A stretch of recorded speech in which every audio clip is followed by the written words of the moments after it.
अपने विचारों के चुन कर दो और सरपंच बनाओ ग्राम पंचायत में।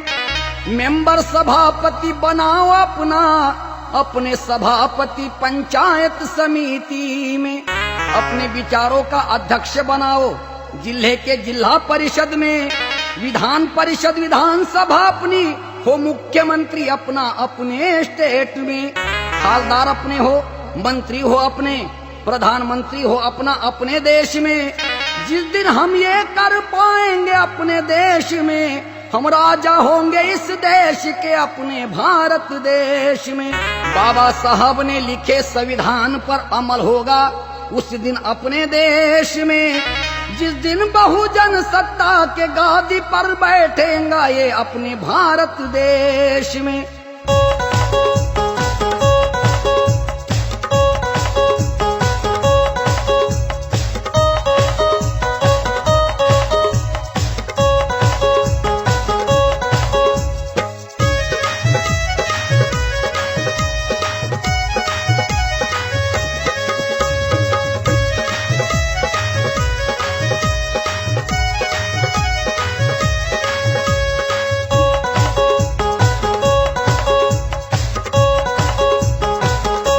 कहते हम भारतवासी, भारत के मूल निवासी।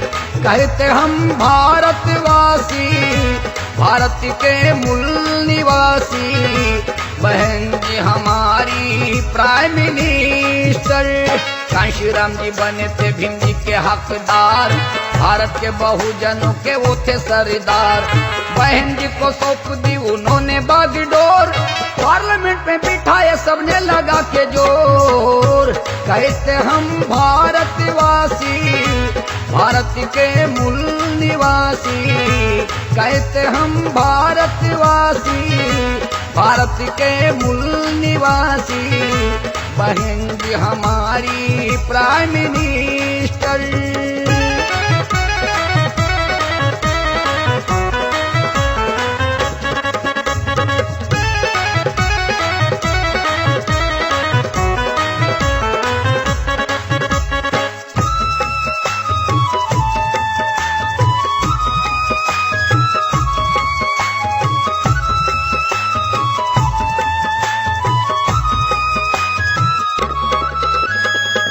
भाजपा वाले सारे निकले यहाँ चोर।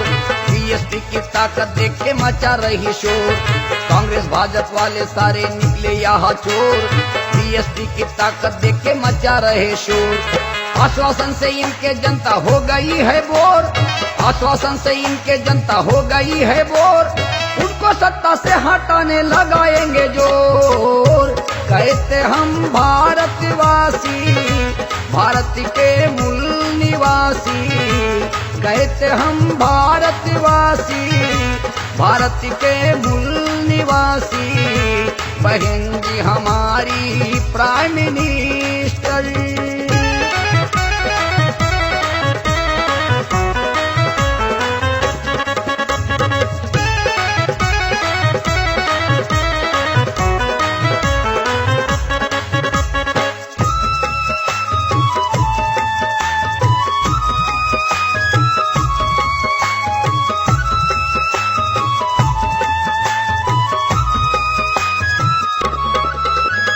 हमें पढ़ने लिखने की इजाजत ना थी, अज्ञानी रहे गरीब हुए ना थी आजादी।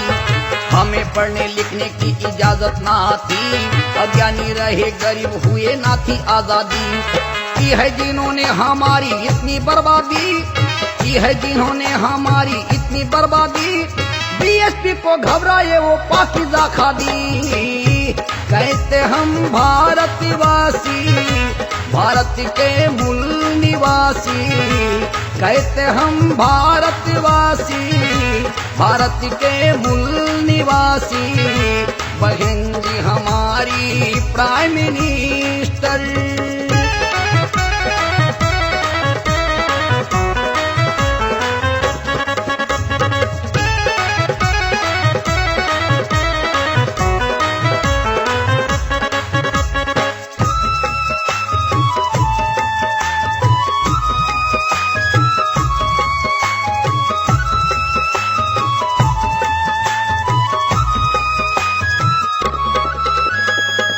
सम्राट अशोक का भारत हम करेंगे निर्माण, भारत के जमीन पर सारे रहेंगे इंसान। सम्राट अशोक का भारत हम करेंगे निर्माण, भारत के जमीन पर सारे रहेंगे इंसान। समता का हक हमें देता संविधान, समता का हक हमें देता संविधान। तिरंगे के साथ होगी हाथी की पहचान। कहते हम भारतवासी, भारत के मूल निवासी। कहते हम भारतवासी, भारत के मूल निवासी। बहन जी हमारी प्राइम मिनिस्टर।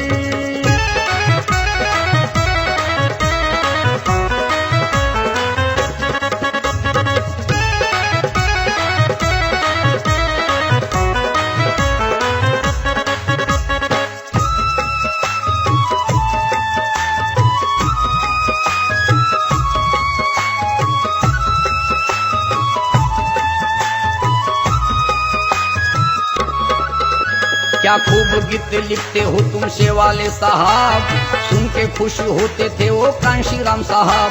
क्या खूब गीत लिखते हो तुम शेवाले साहब, सुन के खुश होते थे वो कांशीराम साहब। हुनर दे के चले गए अंबेडकर साहब, हुनर दे के चले गए अंबेडकर साहब।